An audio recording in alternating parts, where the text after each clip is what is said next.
ராம் சீதா சீரியலில் இப்போ அட்டகாசமான ப்ரோமோ வந்திருக்கு. மிஸ் பண்ணாமல் ஃபுல்லுடையும் கேளுங்க. அதுக்கு முன்னாடி இந்த வீடியோ பிடிச்சிருந்துச்சுன்னா லைக் பண்ண பாருங்கள். ரொம்ப பிடிச்சிருந்துச்சுன்னா நம்ம சேனலுக்கு வந்து சப்ஸ்கிரைப் பண்ணி கண்டினியூஸாக ஆதரவு வந்துட்டாங்க. குல்ஃபி ஐஸ் சாப்பிட்டுட்டு எல்லாரும் வந்து வீட்டுக்கு வந்துட்டு இருக்காங்க. எப்படி இருந்தாலும் வந்து ராஜசேகரை வந்து அடித்து தம்சம் பண்ணியிருப்பாங்க. கை கால் ஏதாவது வாயிருக்குமா அப்படின்னு சொல்லி யோசிச்சுட்டு இருக்கப்ப மாசா கெத்தா வந்து குல்ஃபி ஐஸ் சாப்பிட்டு வந்துட்டு இருக்காங்க. அந்த ரவுடி பசங்க வந்து வராமல் விட்டாங்களா, என்ன அது ஒன்றும் புரியலையே அப்படின்னு சொல்லும்போது, நம்மளா வாலண்டரி அதுவும் கேட்கக்கூடாது அப்படின்னு சொல்லும்போது யோசிச்சுட்டு இருக்காங்க. நம்ம ராஜசேகர், என்னது மகா இந்த நேரத்தில் இங்கே இருக்காளே, இது தேவையில்லாத பிரச்சனையாச்சே, அப்போனா அவள் தான் ஏவி விட்டுருப்பாளோ. வெளியில் 4-5 ரவுடி பசங்க வந்து எங்ககிட்ட வம்பிழுத்தாங்க. அப்புறம் என்ன ஆச்சு, நீங்கள் சமாளிச்சிங்களா, இல்லை அந்த ரவுடி பசங்களால் உங்களுக்கு எதுவும் பிரச்சனை வந்துச்சா? பிரச்சனை வரும்னு எதிர்பார்க்குறீங்க போல இருக்கு. என்ன நினச்சிக்கிட்டு மற்றவங்க இது மாதிரி பண்ணாங்களா, இல்லை வேறு ஏதோ காரணமா எனக்கு தெரில. அதுக்கே ஏன் சிரிக்கிறீங்க? அப்பா முன்னாடி 40 பேர் வந்தாலே சோழன்னு சமாளிப்பாப்புல. இப்போ அப்பா கூட பாசம் இருக்காப்புல. வந்தது 4 பேர் தான். ஐயா சாமி எங்களை விட்டுருங்கன்னு சொல்லி காலில் விழுவாத குறையா வந்து ஏறி போட்டு மிதிச்சாங்க பாருங்க. அதெல்லாம் கண்குள்ளா காட்சி.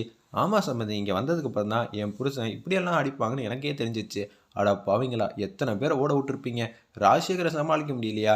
கையில் வந்து பொருள் வந்து எடுத்துகிட்டு போகாமல் விட்டுட்டேன். எடுத்துகிட்டு போயிருந்தேன், நான் டப்புன்னு முடிச்சிருப்பேன் அப்படின்னு சொல்லிட்டு மாஸ் பண்ணிட்டு, இந்த வெண்டைக்காய் பசங்களை நம்பியலாம், நம்ம என்ன பண்ண முடியும்? இவங்க எல்லாம் ஒரு வாட்டி பேசினாலே ஓடிப்பிடுவாங்கன்னு சொல்லி ராஜசேகர் வந்து பட்டையை கிளப்புறாங்க. அந்த இடத்துல ஐயோ நமக்கே அவமானத்தை வந்து சந்தித்து கொடுத்துட்டாங்களே, இப்போ என்ன பண்ணுறது அப்படின்னு சொல்லிட்டு கொடுக்கணும். ரூம்குள்ளே போய்ட்டு சம கோவத்தில் இருக்காங்க. அர்ச்சனா கிட்ட டிஸ்கஸ் பண்ணுறாங்க. இப்படி ஆகி போச்சு. ராஜசேகர் வந்து உண்மையிலே பெரிய ஆள் தான். அவகிட்ட சீண்டாமல் இருக்கிறது தான் நமக்கு நாய்க்கு. இல்லாட்டி நம்ம பண்ண காரியத்துக்கெல்லாம் உள்ள தூக்கி போட்டு அடினு அடிச்சுடாப்புல இருக்கேங்கிற மாதிரி யோசிக்கிறாங்க அர்ச்சனா. அந்த இடத்துல அடுத்த நாள் காலையில் ஆஃபீஸ்க்கு வந்து போகிறாங்க. நம்ம மகாலட்சுமிலேருந்து எல்லாரும் அப்போன்னு பார்த்து சீதாவுக்கும் நிர்வாகம்லாம் எல்லாம் கற்றுக் கொடுத்து அடுத்த ஸ்டேஜுக்கு சீதா வந்து மூவ் பண்ணணும்ல. ஆல்ரெடி ஷேர் கொடுத்துட்டான். இப்போ சீதா வந்து எம்டி பதவியில் உட்கார வைக்கணும் முடிவு பண்ணிட்டானா. அடுத்த மகாலட்சுமி வந்து சீதா தானா அப்படின்னு சொல்லி யோசிக்கிறாங்க. அந்த இடத்துல நம்ம அர்ச்சனா, இனிமேட்டு இதை விட்டால் சரி வராது சீதா, இனிமேட்டு இதே மாதிரி பர்ஃபார்ம் பண்ணிட்டு இருந்தான்னு வச்சுக்க மகா, அப்புறம் அவ்வளோதான், உன் சேர் வந்து சீதாவுக்கு போயிடும், பார்த்து நடந்துக்க. அப்புறம் சேதுராமன்லேருந்து எல்லாரும் வந்து சப்போர்ட் பண்ண ஆரம்பிச்சிட்டாங்கன்னா அப்புறம் அவ்வளோதான். சீதா எல்லாத்தையும் கற்றுக்கமா அப்படின்னு சொல்லி அந்த இடத்துல வந்து ராஜசேகரும் சேதுராமன் சொன்னனால ஆஃபீஸ்க்கு வந்து போகிற மாதிரி தெரியுது. மகாலட்சுமி முன்னாடியே வந்து ஆஃபீஸ் போயிட்டு மேனேஜர்கிட்ட வந்து பேசலாங்க. நீ என்ன பண்ணியோ இது பண்ணியோ தெரியாது, அவள் துண்டை காணும் துணியை காணும், இனிமேட்டு ஆஃபீஸ் பக்கமே வரக்கூடாதுன்னு சொல்லிட்டு ஓட விடணும்.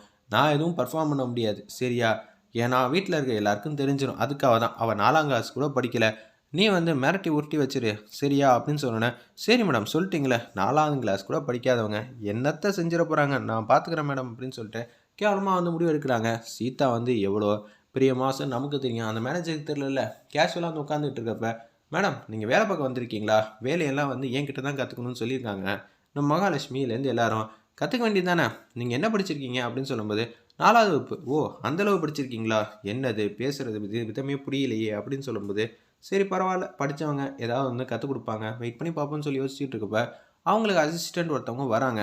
எடுபடி செய்கிறதுக்கு தண்ணி இதெல்லாம் எடுத்து கொடுக்க. ஏன்பா அந்த வேலையெல்லாம் பார்த்துக்க, சீதா இருக்காங்க பார்த்துப்பாங்க, நீ போப்பா அப்படின்னு சொன்னோன்னே, என்ன சார் இப்படி சொல்கிறீங்க, நான் சொன்னது மட்டும் செய், ஒபே மை ஆர்டர்னோன்னே அவங்க மட்டும் போக ஆரம்பிச்சிட்டாங்க. வேலை செய்ய தானே வந்திருக்கீங்க, தண்ணி எடுத்து கொடுங்க, தண்ணி தாகமாக இருக்குது, என்னது இப்படியெல்லாம் சொல்கிறாங்கன்னு சொல்லி சீதா வந்து ஒரு மாதிரியாக பார்க்குறாங்க. ஏமா வேலை செய்ய தானே வந்திருக்க, போய் உன் தகுதிக்கு தப்பில் வேலையை வந்து கற்றுக்க அப்படின்னு சொல்லும்போது சேதுராமன் சீட்டில் வந்து உட்காந்துடுறாங்க அந்த மேனேஜர். ஏய் எங்கள் அங்கிள் சீட்டில் நீ உட்கார்ற, இது சேதுராமனோட கேபின். ஆமாம் சேதுராமனோட கேபினு, அதுக்கு என்னங்கிற அப்படின்னு சொல்கிறாங்க. உடனே சீதாக்கம் வந்துச்சு பாருங்க கோவம், கன்னத்தில் பொழிச்சுன்னு அட்டின்னு அடிச்சிட்டாங்க அந்த மேனேஜரை.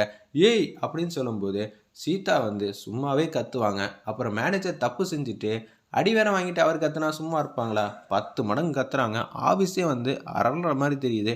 வேறு லெவலில் வந்து கேமரா வந்து காட்டியிருந்தாங்கன்னே சொல்லலாம். ஷேக் ஆகிற மாதிரி ஆஃபீஸே வந்து தலைகீழ வந்து ஆடிக்கிட்டு இருக்க மாதிரி காட்டுறாங்க. ஏய் சீதா கிட்டே வாடா, யார் சொல்லிட அப்படி பண்ணுற, நான் நினச்சேன்னு வச்சுக்கேன் இப்போயே உன்னோட சீட்டை கிழிச்சு தூக்கிட்டா. யார் சொல்லி பண்ணுற, மகாலட்சுமி பேச்சை கேட்டு தானே ஆடுற. பாஸுக்கிட்டேயும் சேதுராமன்ட்டையும் நான் சொல்கிறேன் நடந்த விஷயத்தெல்லாம். இனிமேட்டு அடுத்த நாள் சம்பளம் நீ வாங்குவியான்னு பார்த்துருவோமா, ஏன் முன்னாடியே குரலை வசதி பேசுகிற.